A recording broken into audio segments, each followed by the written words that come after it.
Welcome. Today we're going to be discussing adding and subtracting real numbers. These are sections 2-2 and 2-3 from your Glencoe textbook. We'll begin with addition, and there's a few different types of problems that can be thrown at you. The first kind is if you have a problem where both numbers have the same sign. And by sign, we're referring to positives, which are plus signs, or numbers written without a sign at all, or negatives, which are signs that are written with a minus sign or a negative sign in front of a number.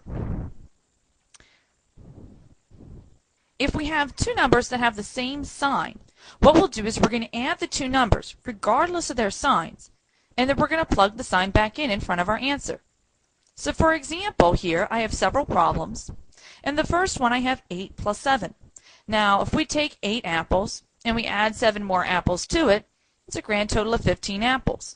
If I look here, I have positive 8, positive 7, so I'm simply adding the numbers together. You can count on your fingers and toes if you need to.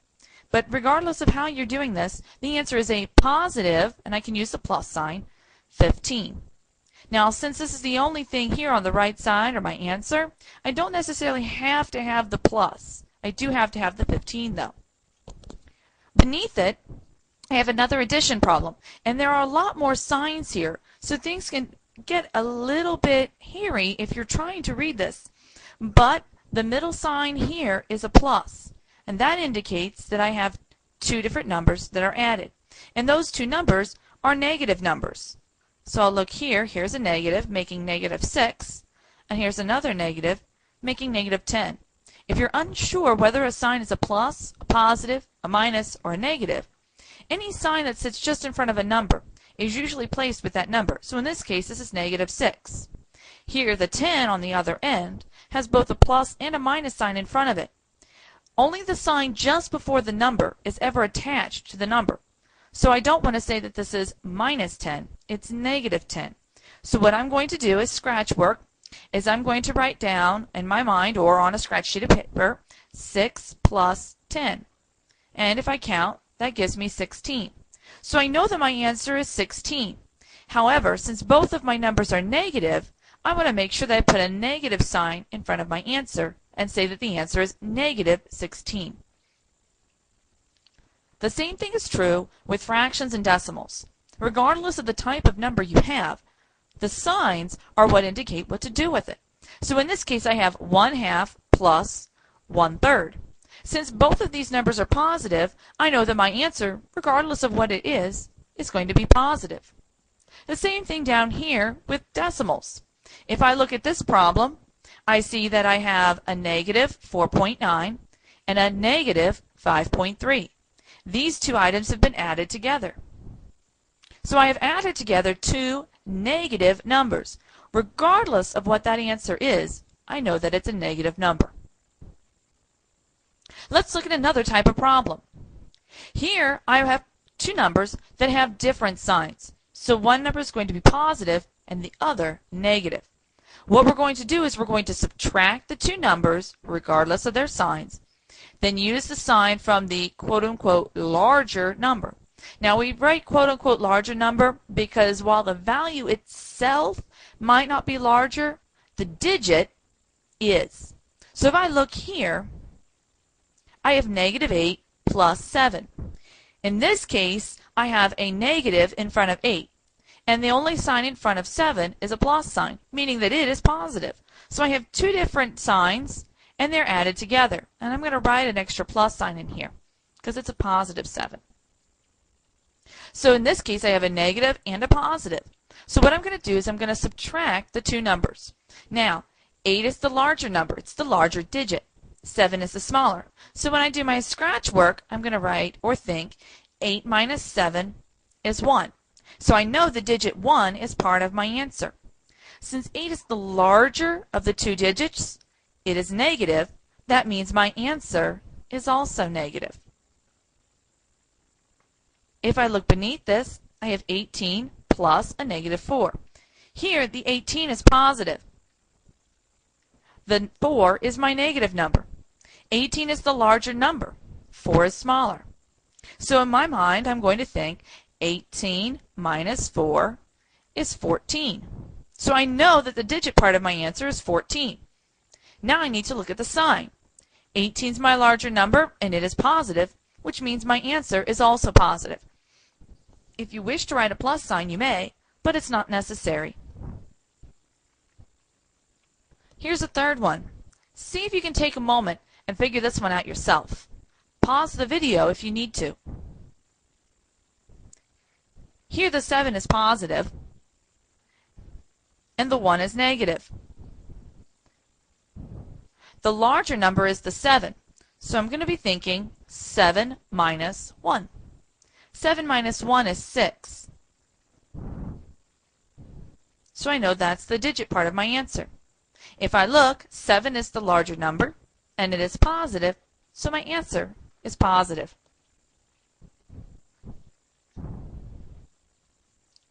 Again, we see fractions and decimals, and it does not matter what the signs are. They work the same. So here, if I look, I have a negative 1/2 and a positive 2/3. Now, it might take a little bit of thinking, but 2/3 is the larger number here. Since 2/3 is larger, it's positive. Regardless of what my answer is, I know that it is positive. If I look beneath this at the decimals, which of these two numbers do you think is larger? The 4.9 or the 5.3? If you said the 5.3, you're correct. 5.3 is negative. So that means whatever my answer is, it is negative. Let's take a moment and let's look at some of these fraction problems in your calculators. For this course, you should have available to you a scientific calculator, a 4-function calculator similar to the ones seen on your computer screens or as part of your basic Windows operating system will be adequate for most of this course. However, if you wish to deal extensively or need to deal extensively with fractions and decimals and have trouble calculating these in your head at a quick pace, you may want to look for a scientific calculator. Some suggestions are any calculator that says TI-30. There's usually some numbers and letters off to the side, but all of these work pretty much the same. Casio and Sharp also make scientific calculators, and they all work pretty much in the same fashion. What you need to be looking for on your calculator is this button here, ABC, and it's usually called the ABC button or the fraction button.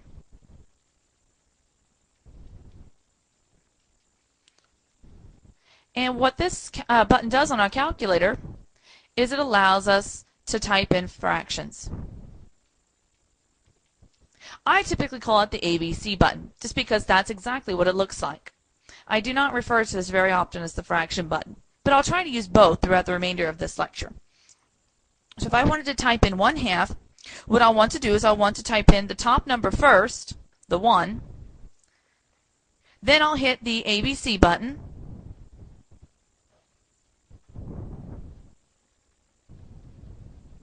or the fraction button, and then I'll type in the 2 second. I always type in the top number first, then the second number or the bottom number next. And if I look at my calculator screen, it should look like this. 1, and this backwards L to show a fraction bar, then a 2. That's what should be appearing on your screen. If I wanted to type in a mixed number, say -2 and 1/3, I would first type in the big number. That would be the 2, and we'll worry about the sign in a minute. So I'll type in 2, then I'll hit the ABC button or the fraction button. Then I will type in the 1 next. Then I'll hit the ABC button again.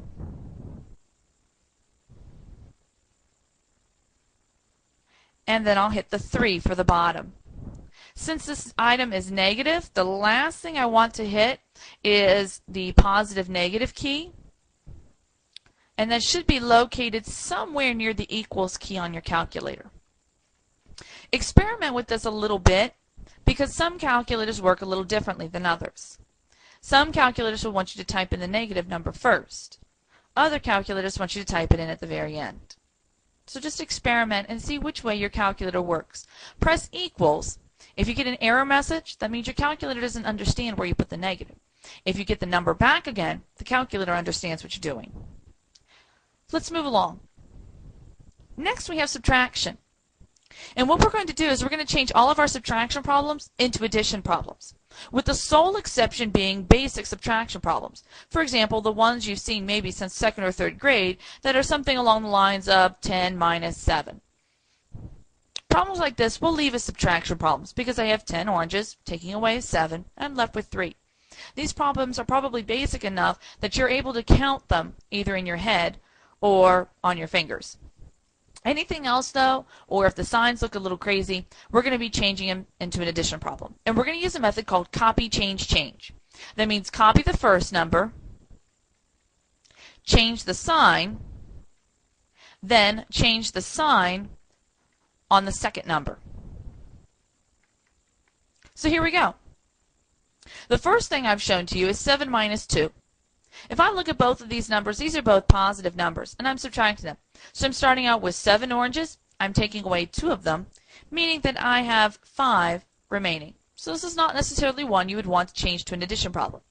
If you wanted to, you're more than welcome, and let me show that to you. So I'm going to copy the first number, change the sign. So here I'm going to change the sign from a minus to a plus, then change the sign on the second number. So since my second number was positive 2, I'm going to change that to a negative 2. And to keep my signs organized, I'm going to put the negative 2 inside parentheses. That way I know that I have a positive and a negative sign. A lot of times when people write things quickly and don't use parentheses properly, they lose signs. And if we think back,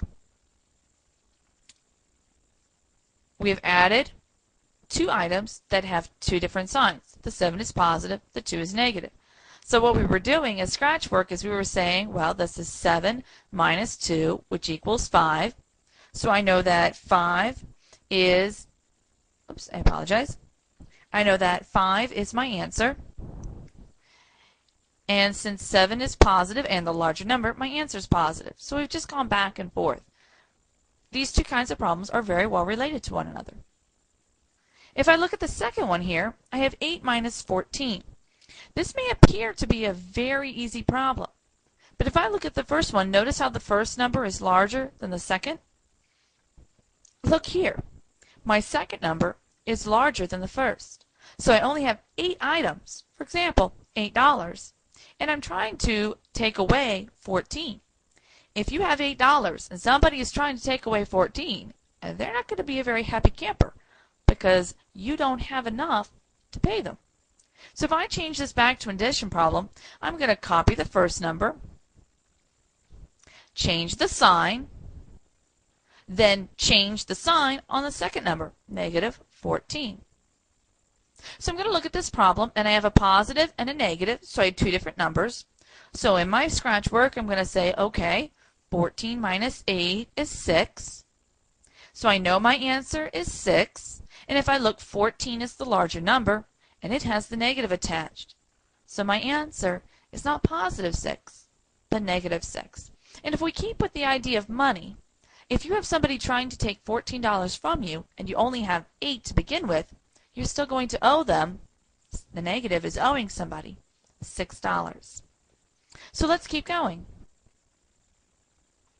Here I have negative 12 minus 19. So I'm going to copy the negative 12, change the minus sign, so change it to a plus sign, change the sign on the negative 19, or sorry, and make it negative 19 instead of minus 19. So I have negative 12 plus negative 19. So I've made an addition problem where I have 2 numbers with the same sign. So if we remember back to what we did earlier, we'll add these 2 numbers together. 12 plus 19 is 31. So I know my answer is 31.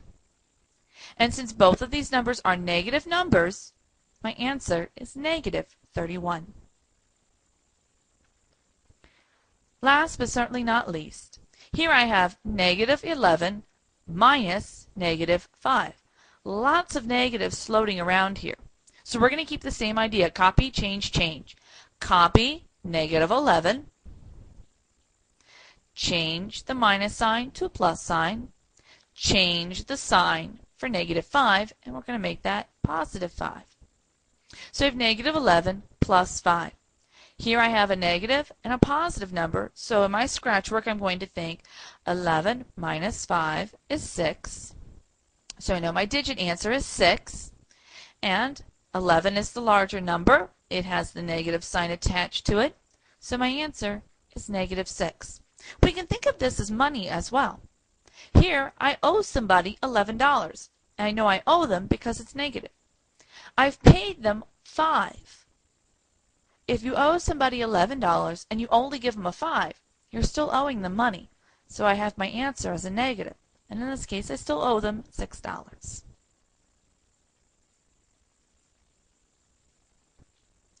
Okay.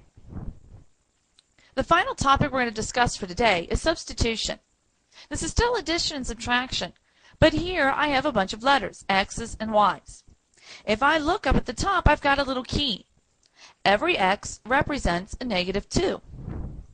Every Y represents a positive 7. This is very handy, especially if you have different formulas that you use for various functions. These formulas are designed to be used in any purpose. So you will have one specific instance, in this case X is negative 2 and Y is positive 7. And you're going to apply this to a formula. So here I have X plus Y. So I have X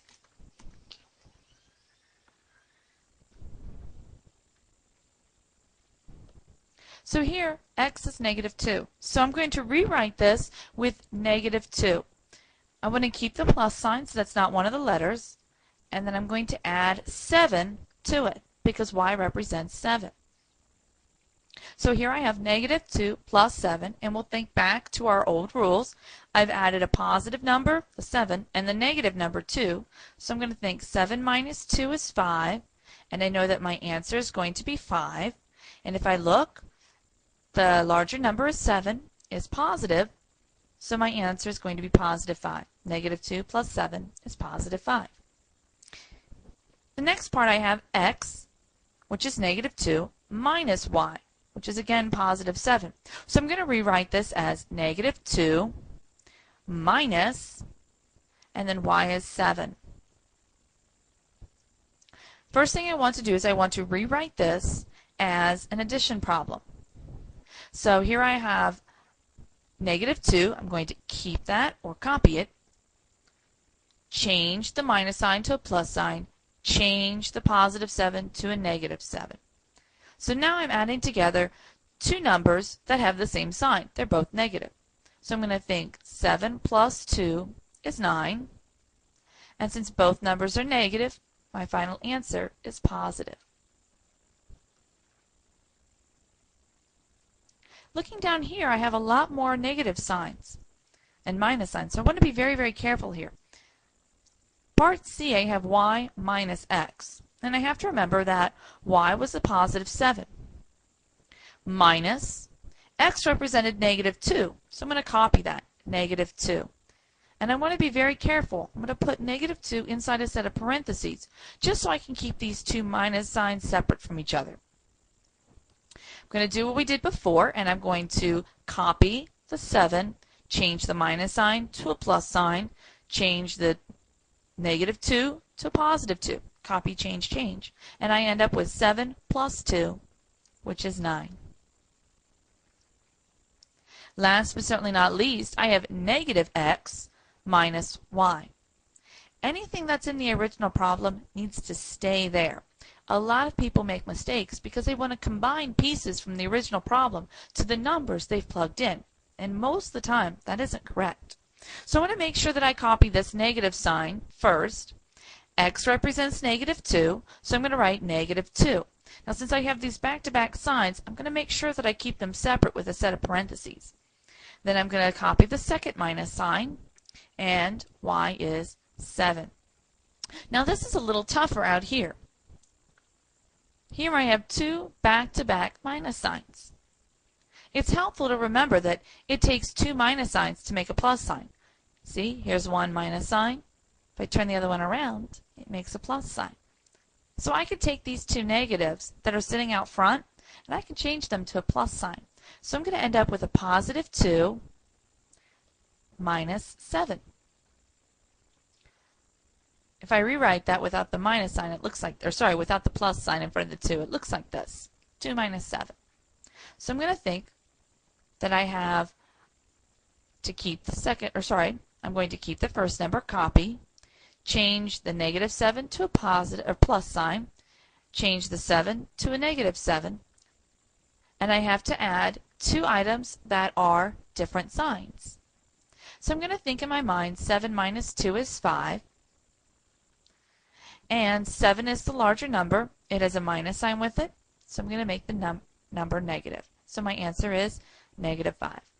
As you do more and more of these problems, you're going to see more and more patterns. So you'll be able to cut out a lot of this middle work by using patterns. So keep your eyes peeled for those patterns as you do your assignments, and try them out.